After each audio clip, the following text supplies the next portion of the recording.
Halo, assalamualaikum warahmatullahi wabarakatuh. Selamat pagi anak-anak. Jumpa lagi dengan Bu Fitri. Kali ini kita akan belajar tema 2 udara bersih bagi kesehatan. Subtema 1, cara tubuh mengolah udara bersih. Pembelajaran 1, 2, dan 3. Adapun materi yang akan dipelajari hari ini, yang pertama, mengklasifikasi informasi dari teks. 2. Organ pernafasan pada hewan. 3. Organ pernafasan pada manusia. 4. Tangga nada diatonis mayor. 5. Tanggung jawab sebagai anggota masyarakat. 6. Kegiatan ekonomi masyarakat. Langsung saja kita belajar tentang mengklasifikasi informasi dari teks. Nah, sebelum belajar tentang mengklasifikasi informasi dari teks, Bu Fitri tanya nih, masih ingatkah kalian dengan istilah 5W1H atau biasa dikenal dengan adik Simba? Iya, masih ada ya?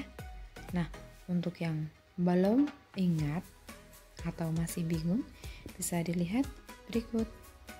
Nah, 5W1H itu terdiri dari 5 kata tanya yang mempunyai huruf depan W dan 1 huruf depan H.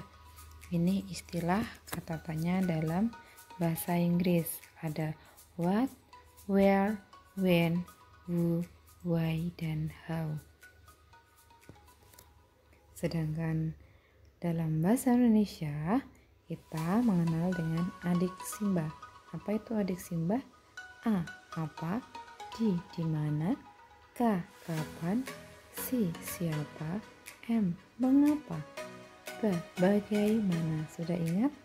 Nah, jika belum, dicatat terlebih dahulu ya. Yang pertama, apa? Apa itu? Untuk menanyakan benda atau sesuatu, keadaan atau perbuatan, dan segala sesuatu yang berkaitan dengan isi atau pokok bahasan.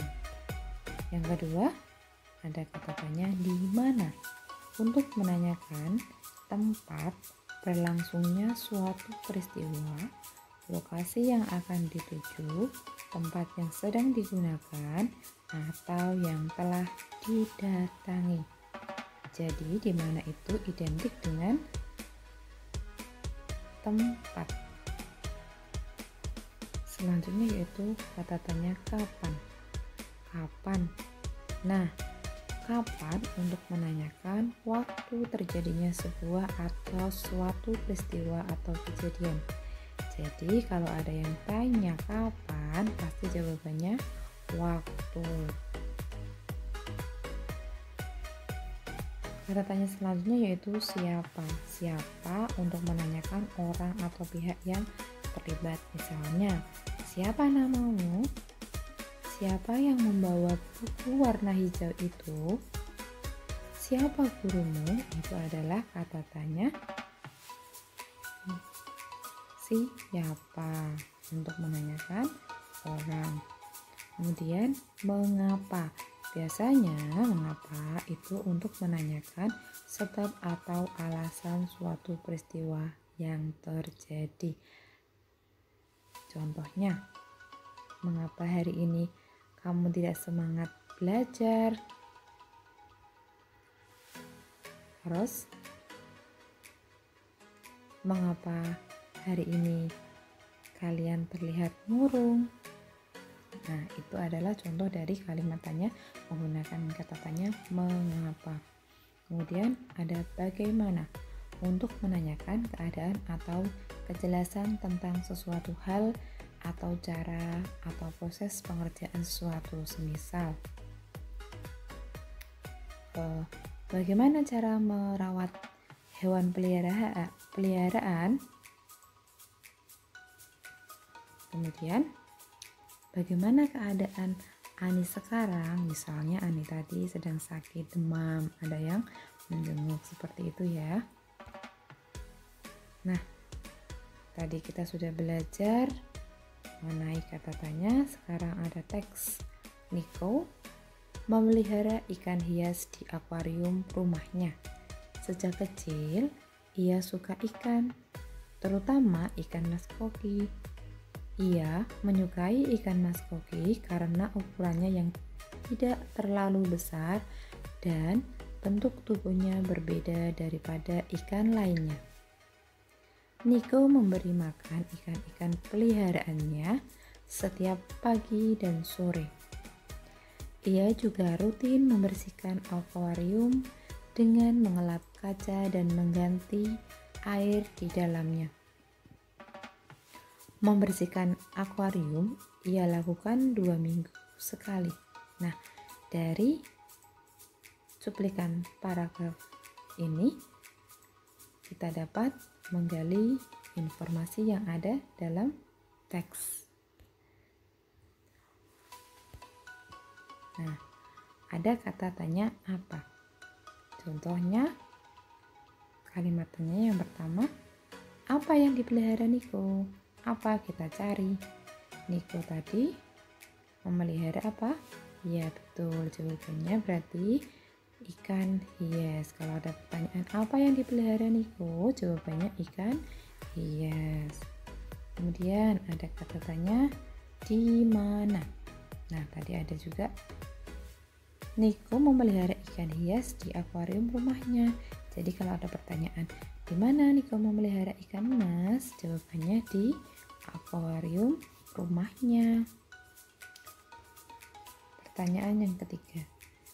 Nah, ingat ya, kata tanya itu tidak selalu di depan, tetapi yang perlu diingat, kalimat tanya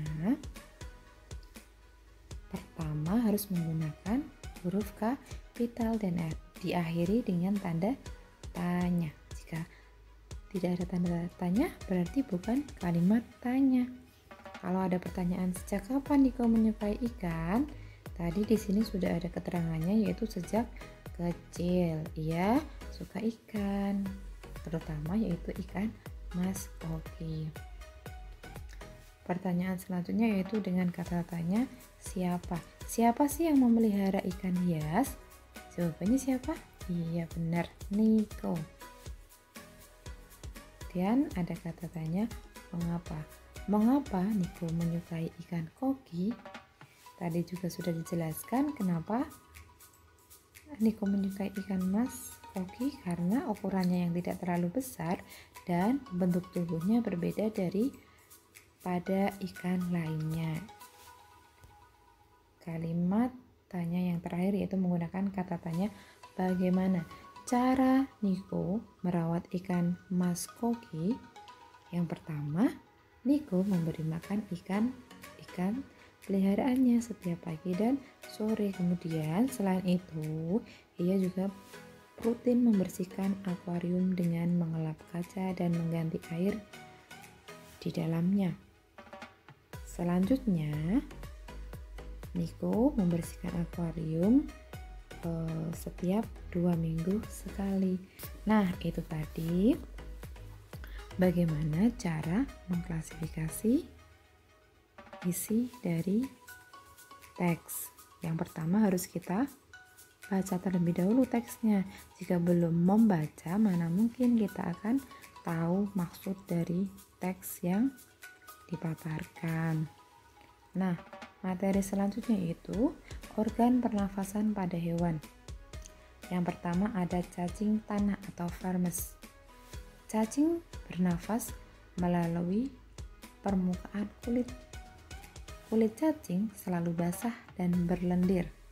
Makanya kenapa cacing suka hidup di tempat lembab. Nah, cara cacing bernafas yang pertama, udara masuk melalui kulit. Kemudian oksigen diikat oleh darah karena darah cacing mengandung hemoglobin. Kemudian menyebar ke seluruh tubuh. Sisa pembakaran atau karbon dioksida dan uap air akan keluar lagi melalui permukaan kulit. Nah, ini adalah gambar cacingnya ya. Nih. Ini pertukarannya. Selanjutnya ada serangga atau nama lainnya yaitu insekta. Alat pernafasan serangga yaitu trakea. Trakea memiliki tabung yang memiliki banyak percabangan di dalam tubuh. Percabangan trakea disebut trakeola. Cara serangga bernafas yang pertama, udara masuk melalui trakea, pori-pori kecil permukaan tubuh yang disebut dengan spirakel. Kemudian udara beredar melalui pembuluh udara kecil. Udara diambil oleh sel-sel tubuh.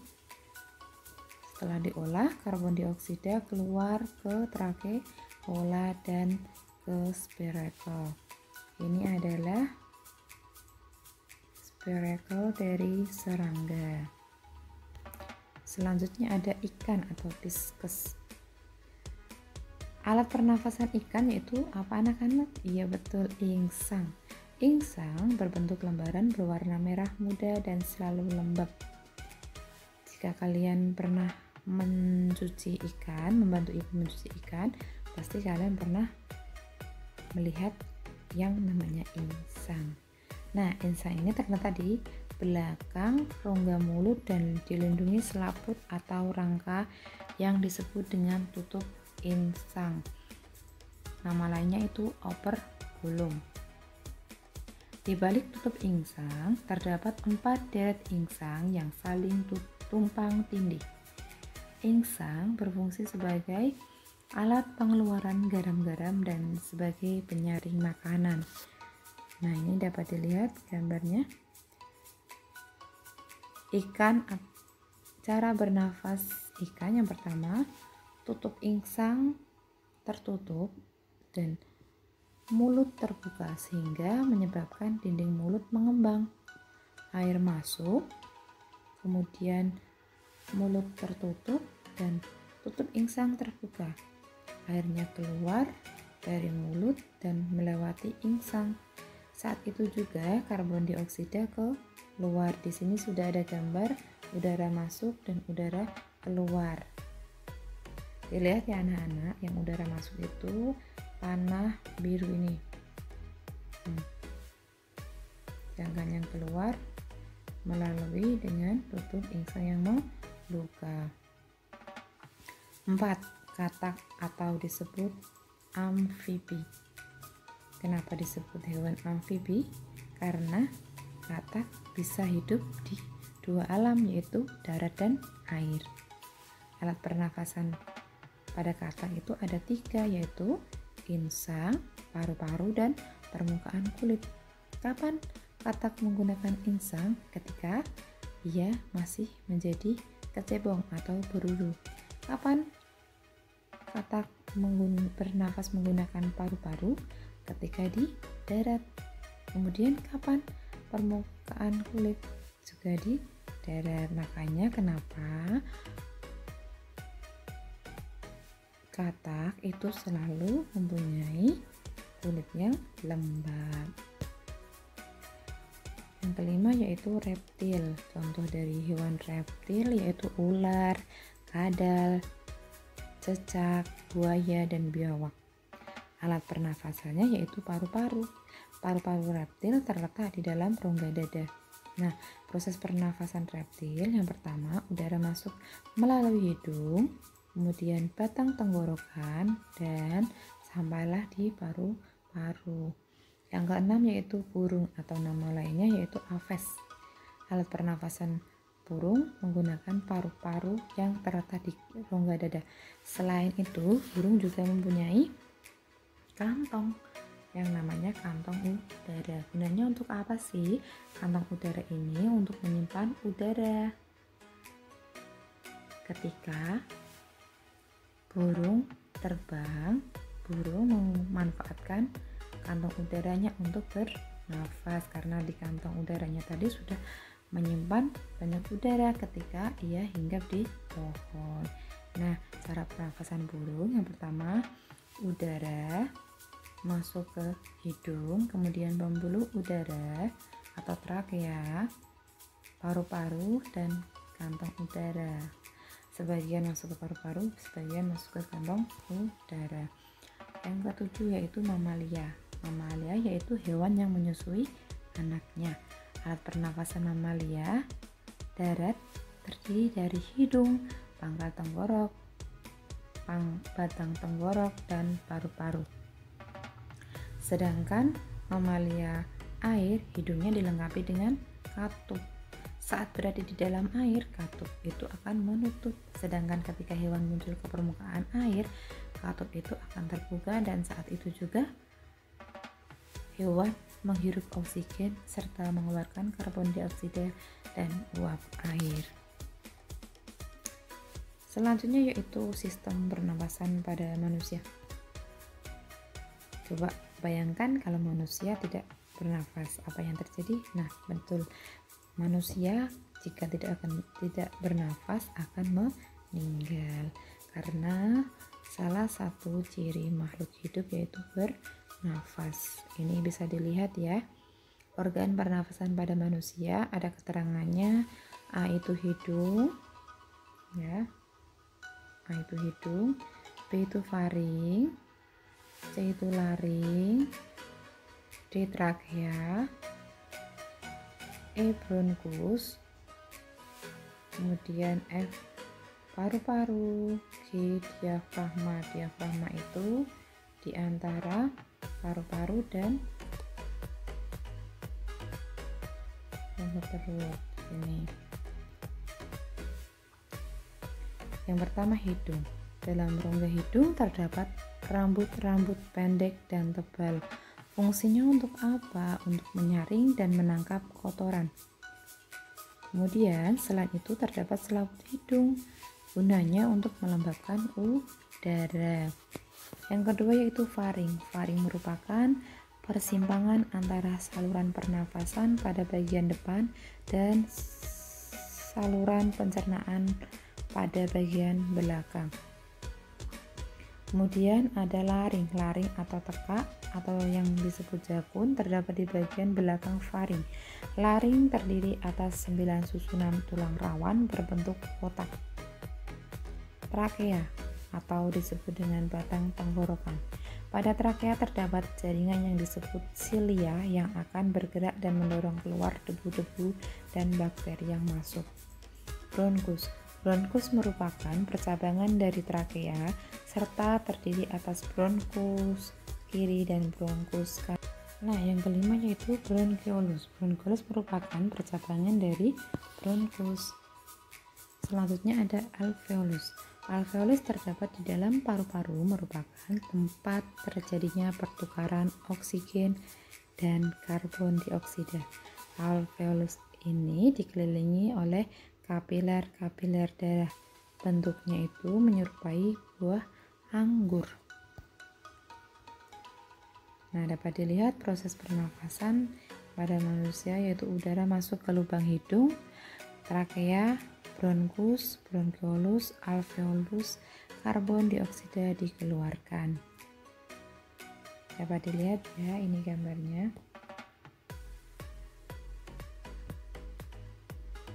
Selanjutnya yaitu kita belajar tentang nada diatonis mayor.